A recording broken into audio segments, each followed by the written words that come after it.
இந்த பயணம் நடைபெறுகிறது. இன்று 38 வருவாய் மாவட்ட கழகங்களையும் அந்தந்த மாவட்டத்தினுடைய பொறுப்பு அமைச்சர்கள், மாவட்ட கழகத்தினுடைய செயலாளர்கள் என்னுடைய இந்த நிருபர சந்திப்பு நிகழ்ச்சி முடிஞ்சோடனே இன்றைக்கு அவங்கவுங்க பகுதியில் ஊடக தோழர்களையும் பத்திரிகை நண்பர்களையும் சந்திக்க இருக்கிறாங்க. நாளைக்கு தமிழ்நாட்டில் இருக்கக்கூடிய 78 மாவட்ட கழகங்கள் சார்பில் ஓரணியில் தமிழ்நாடு என்ற தலைப்பில் பொதுக்கூட்டங்கள் நடைபெற இருக்கிறது. அதில் கழக முன்னணியினர் பங்கேற்று உரையாற்ற இருக்கிறார்கள். அதைத் தொடர்ந்து ஜூலை 3ஆம் தேதியிலிருந்து தமிழ்நாடு முழுக்க வீடு வீடாக போய் மக்களை சந்திக்க இருக்கிறோம். அமைச்சர்கள், நாடாளுமன்ற உறுப்பினர்கள், சட்டமன்ற உறுப்பினர்கள், கழக முன்னோடிகள் எல்லாம் அவங்கவுங்க சொந்த வாக்குச்சாவடிகள் இருக்கக்கூடிய வீடுகளுக்கு நேரிலேயே போக போகிறாங்க. இதுக்காக கழகத்தினுடைய தகவல் தொழில்நுட்ப அணியின் சார்பில் தொகுதிக்கு ஒருத்தர்னு 234 பேர்களுக்கு பயிற்சி அளிக்கப்பட்டிருக்கு. அந்த பயிற்சி பெற்ற 234 பேரும் தமிழ்நாடு முழுக்க 68,000 வாக்குச்சாவடிகள் இருக்கக்கூடிய பூத் டிஜிட்டல் ஏஜென்ட்டுகளுக்கு பயிற்சி தந்திருக்காங்க. தமிழ்நாட்டுடைய மண், மொழி, மானம் காக்க மக்கள் எல்லாரையும் ஓரணையில் திரட்டுறது தான் இதனுடைய அடிப்படையும் முதன்மையான நோக்கமும். தமிழ்நாட்டுக்கு தொடர்ந்து இழைக்கப்படக்கூடிய அநீதிகள், தமிழ்நாட்டு மக்கள் எல்லாரும் ஒருங்கிணையணும், அதை எதிர்த்து போராடணும் என்பதற்கான முயற்சி தான் இந்த முயற்சி. ஒன்றிய பாஜக அரசால் நம்முடைய தமிழும் தமிழ்நாடும் இப்படியெல்லாம் பாதிக்கப்படுதுன்னு நான் ரொம்ப உங்களுக்கு சொல்ல தேவையில்லை. சுருக்கமாக சில தலைப்புச் செய்திகள் மாத்திரம் நான் உங்களுக்கு சொல்ல விரும்புகிறேன். அரசியல், பண்பாடு, மொழி, பொருளாதாரம் எல்லா வகையிலும் நமக்கு எதிராக செயல்படுறாங்க என்பதற்கு சில எடுத்துக்காட்டுகளை சொல்லணும்னா, அனைத்திலும் வளர்ந்த தமிழ்நாட்டை ஒன்றிய அரசு பல்வேறு வழிகளில் பல்வேறு நிலையில் தொடர்ந்து புறக்கணிச்சுட்டு இருக்கு. தமிழ்நாட்டிலிருந்து வசூலிக்கப்படக்கூடிய வரியை தமிழ்நாட்டுடைய வளர்ச்சிக்கு தர்றதில்லை. தமிழ்நாட்டுடைய நிதி உரிமைகள் ஜிஎஸ்டி கொள்கை மூலமாக அது புறக்கணிக்கப்படுது. எதிர்கட்சிகள் ஆளக்கூடிய மாநிலங்களுக்கு உரிய நிதி ஒதுக்கிறதில்லை. தமிழ்நாட்டுக்கான சிறப்பு திட்டங்களும் கிடையாது. பள்ளி கல்விக்கான நிதியும் மறுக்கப்படுது.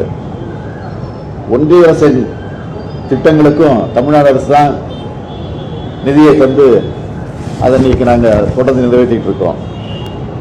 நீட் தேர்வு மூலமாக அடித்தட்டு மாணவருடைய மருத்துவ கல்வி கனவு சிதைக்கப்பட்டிருக்கு.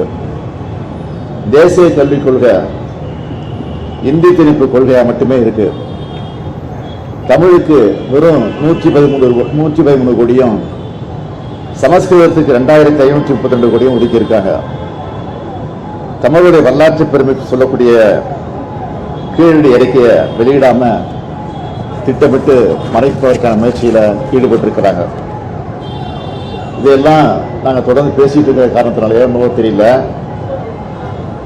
தமிழ்நாட்டோட தொகுதி மறுவரை என்ற பேரில் தமிழ்நாட்டோட நாடாளுமன்ற தொகுதிகளோட கூட எண்ணிக்கையை குறைக்க திட்டம் தீட்டி இருக்காங்க. இப்படி சொல்லிகிட்டே போகலாம்.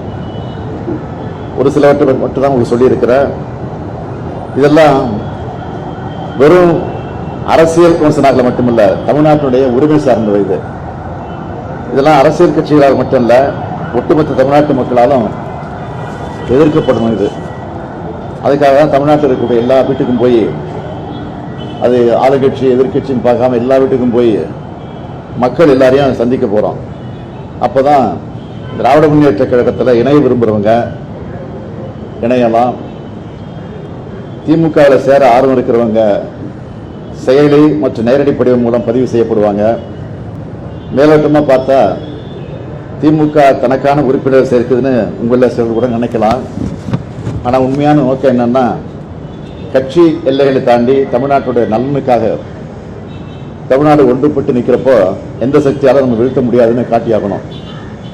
பாஜகவோட அரசியல் படையெடுப்பை பண்பாட்டு படையெடுப்ப தமிழ்நாடு மீது தொடுக்கப்பட்டிருக்கும் பொருளாதார போரை எதிர்கொள்ள நெஞ்சுரம் உள்ள அரசியல் சக்தி தேவை. அதை உருவாக்கத்தான் ஓரணியில் தமிழ்நாடு என்கிற பரப்பு உரையை ஒரு இயக்கமாகவே தொடங்கி நடத்த இருக்கிறோம் என்பதை நான் உங்களுக்கு தெரிவித்துக் கொள்கிறேன்.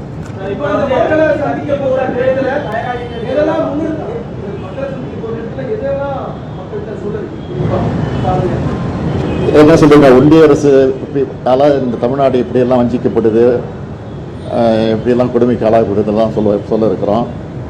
அதே நேரத்தில் திராவிட முன்னேற்ற கழகத்துடைய ஆட்சி வந்ததுக்கு பிறகு செஞ்சிருக்கக்கூடிய சாதனைகள், திட்டங்கள் ஏற்கனவே மக்களுக்கு தெரிஞ்சிருக்கு. இருந்தாலும் நினைவுபடுத்தி துண்டு பிரசுரம் மூலமாக கொடுத்து அந்த பிரச்சாரமும் நடக்க இருக்கு. அதே நேரத்தில் உறுப்பினர் இருக்கிற அந்த பணி நடைபெற இருக்கு.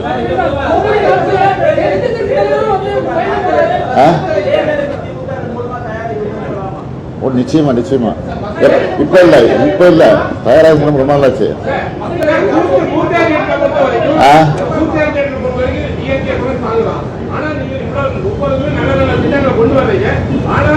அதிகாரிகள் செய்யக்கூடிய தவறுனால சரியான முறையில்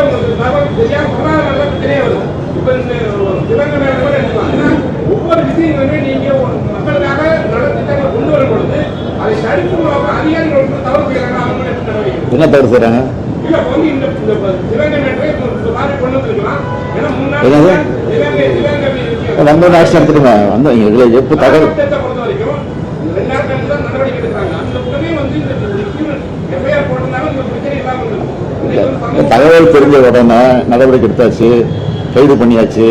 இன்னைக்கு கூட மேலே நடவடிக்கை எடுத்திருக்கிறோம்.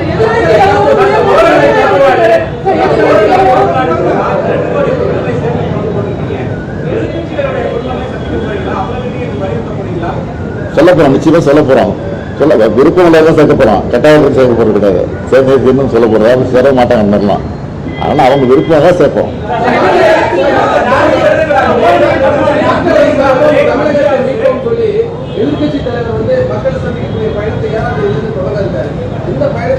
அவர் இப்பதான் மக்களை சந்திக்க போறாரு. இப்பதான் மக்களை சந்திக்க போறாரு. நாங்கள்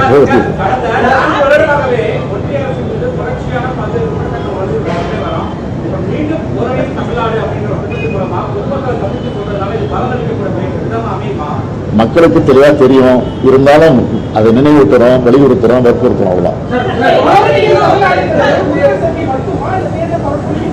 தேர்தல் பரப்புரையும் உண்டு, உறுப்பினர் சேர்ப்பு உண்டு, ஒன்றிய அரசு வஞ்சித்து கொண்டிருக்கக்கூடிய அந்த கொடுமைகளும் உண்டு. இன்றைக்கு திராவிட முன்னேற்ற கழகத்தின் சாதனைகளையும் சொல்ல இருக்கோம்.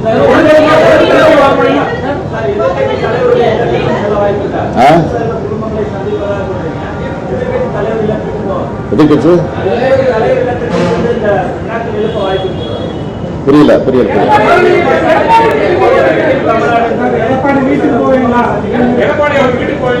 அது அங்க இருக்கிற சூழ்நிலையை பொறுத்து இருக்கு. அவங்க பொறுப்பை பொடிச்சிருக்காங்க அவங்கள்ட்ட. அவங்க சூழ்நிலை தவிர போவாங்க.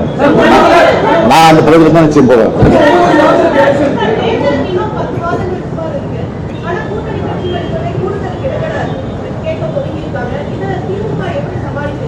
அது வந்து தேர்தல் தேதி அறிவிச்ச பிறகு அவங்க உட்காந்து பேசுவோம், அதை சமாளிச்சுருவோம். தான்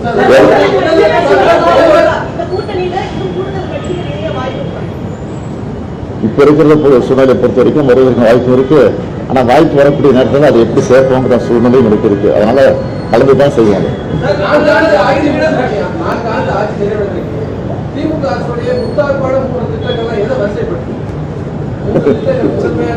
எல்லாத்தையும் வரிசைப்படுத்தலாம். அதான் நீ கேட்டங்கிறத சொல்லிடுறேன். காலை உணவு திட்டம் அது தேர்தல் வாக்குறுதி கிடையாது இல்லையா? அது நிறைவேற்றிருக்கோம். மகளிர் உரிமை திட்டம் அது தேர்தல் வாக்குறுதி இருக்கு. அதை வந்து கிட்டத்தட்ட 60% நிறைவேற்றிட்டோம். இன்னும் ஒரு 20% மிச்சம் இருக்கு. அதையும் விட்டு போனதாகும். அது அவங்க தவறா படிவத்தை பூர்த்தி பண்ணாமல் தவற விட்டுட்டாங்க. அதை சில தப்பா பதிவு பண்ணியிருக்கிறாங்க. அதெல்லாம் திருத்தி அதுக்கு ஒரு முகாம் போட்டு அதுவும் செப்டம்பர் மாதம் வந்து கொடுக்க போறோம். அதனால அது ஒரு திட்டம், அது பெரிய திட்டம். பேருந்து இலவச பயணம், கட்டணம் இல்லா பயணம் பண்றாங்களே, அது ஒரு பெரிய திட்டம். ஒரு மாணவர்களுக்கு மாணவிகளுக்கு கல்விக்காக 1000 ரூபாய், பள்ளி ஆரம்ப பள்ளியை முடிச்சுட்டு கல்லூரிக்கு போகும்போது 1000 ரூபாய் அந்த அற்புதமான திட்டம். இப்படி பல திட்டங்கள் இருக்கு. எதை சொல்றது எதை பண்றதுன்னு தெரியல. போவேன், வாய்ப்பு கிடைக்கும்போது போவேன். ஆமா, அதெல்லாம் தொடர்ந்து பார்த்துட்டு இருக்கேன். அதுக்கு ஒரு சட்டமன்றத்தை போயிட்டு 1.5 மணி நேரம் ஒதுக்குறேன். நீங்களே பார்த்துருப்பீங்க. நீங்கள் நான் வந்து 3 தொகுதி எடுத்துக்கிறேன் ஒரு நாளைக்கு, காலை மாலை. ஏன்னா கோட்டையில் போய் வேலை செய்ய வேண்டியிருக்கு, அரசு வேலையும் பார்க்க வேண்டியிருக்கு, நிகழ்ச்சிகளுக்கும் போக வேண்டியிருக்கு. அதுக்கு தகுந்த மாதிரி நான் பார்த்துக்கிட்டு இருக்கேன். 230 நிச்சயமா இதே அறிவாலயத்தில் எல்லாரும் அடிச்சு செஞ்சுருக்கேன்.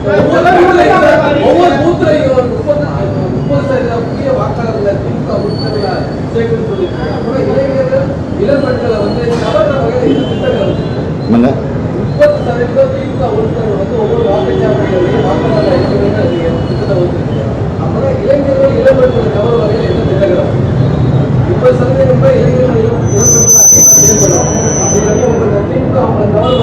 நான் முதல்ல ஒரு திட்டம் கொண்டு இருக்கிறோம்.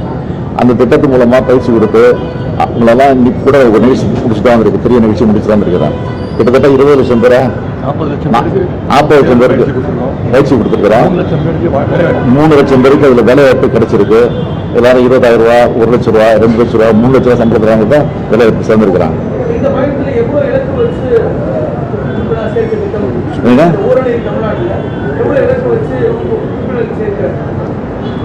நாங்கள் டார்கெட் ஃபிக்ஸ் பண்ணியிருக்கோம்.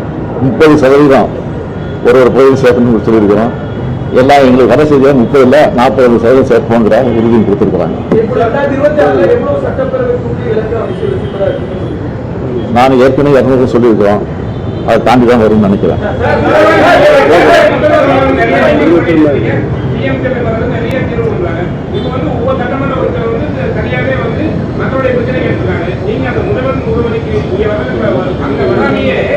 அங்கே மாவட்டந்தோறும் மாவட்ட ஆட்சித்தலைவர்கள் வந்து இன்னும் நிறைய கேம்ப் பண்ண நல்லா இருக்கு. ஒரே ஒரு நாள் மட்டும் திங்கட்கிழமை மட்டும் தான் மற்ற முடிவு நடந்தாங்க. தாசில்தார் வந்து தாலுகாட்டுக்கு நீங்க நிறைய பண்ண போறாங்க. இப்ப அரசின் சார்பில் ஏற்கனவே ஒவ்வொரு நகராட்சிக்கும் போய் மாநகராட்சிக்கும் போய் எல்லா ஆபீசர்ஸும் போய் அவங்க ஒரு வாரம் தங்கி அங்கே மக்கள் குறையை கேட்டு ஆன் தி ஸ்பாட்ல முடிச்சுட்டு இருக்கிறாங்க. அது ஒரு ஏற்கனவே முடிஞ்சிருச்சு. இப்போ வர இன்னொரு 10 நாள்ல மறுபடியும் மீண்டும் அந்த பயணம் தொடங்குறோம். அப்போதான் அந்த மகளிர் விட்டு போன அந்த உரிமை தொகை கூட ஃபில்லப் பண்ணி கொடுக்க சொல்லியிருக்கோம். ஆக அந்த பணியும் நிறைவேறியிருக்காங்க. அவருடைய பையன் வந்து உங்களை மாதிரி இருக்கணும் அப்படின்னு சொல்லி ஆசைப்படுறேன் அப்படின்னு சொல்லியிருக்காரு. அது வந்து நல்ல ஸ்பீடா எதிர்பார்க்கலாம். அவருடைய ஆசை, அவருடைய கருத்தை மறுக்க முடியும். அவருடைய கருத்தை மறுக்க முடியாது, ஏற்றுக்க முடியாது.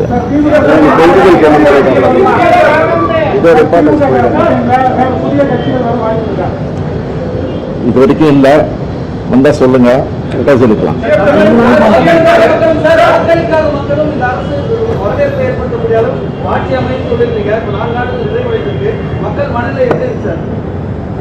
இந்த உரிமை தொகை இருக்க டிஎம்கே மட்டும் வாங்கல, டிஎம்கே மட்டும் வாங்கல, எல்லா கட்சியிலும் இருக்கிற மக்கள் வாங்கிட்டு இருக்கிறாங்க.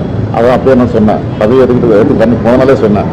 இந்த ஆட்சி வந்து வாக்களித்தவர்கள் பெருமைப்படணும். வாக்களிக்க தவறுகள் இப்படிப்பட்ட கட்சிக்கு நம்ம வாக்களிக்காம போயிட்டோமே அப்படின்னு வருத்தப்படணும்.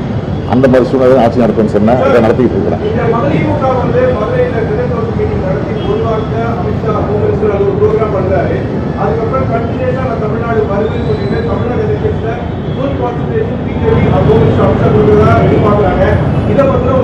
அமித்ஷா அடிக்கடி வரணும். நான் ஏற்கனவே சொல்லியிருக்கேன், பிரதமர் அடிக்கடி வரணும். வந்து பொய்யை பேசிட்டு போறாங்க. அது பொய்னு மக்களுக்கு தெரியுது. அது எங்களுக்கு தேர்தல் நேரத்தில் அது லாபமாக அடையும். அதே மாதிரி நான் ஏற்கனவே சொல்லி இந்த கவர்னர் மாற்றக்கூடாதுன்னு சொல்லிட்டு இருக்கிறேன். ஏன்னா கவர்னர் நல்லது செஞ்சாலும் மக்கள் இப்போ எடுப்படாது இருந்தேன். அந்த அளவுக்கு கெடுதல் செஞ்சுட்டு இருக்காரு. அதனால அவங்க வரணும் அடிக்கடி. அது என்னுடைய ஆசை.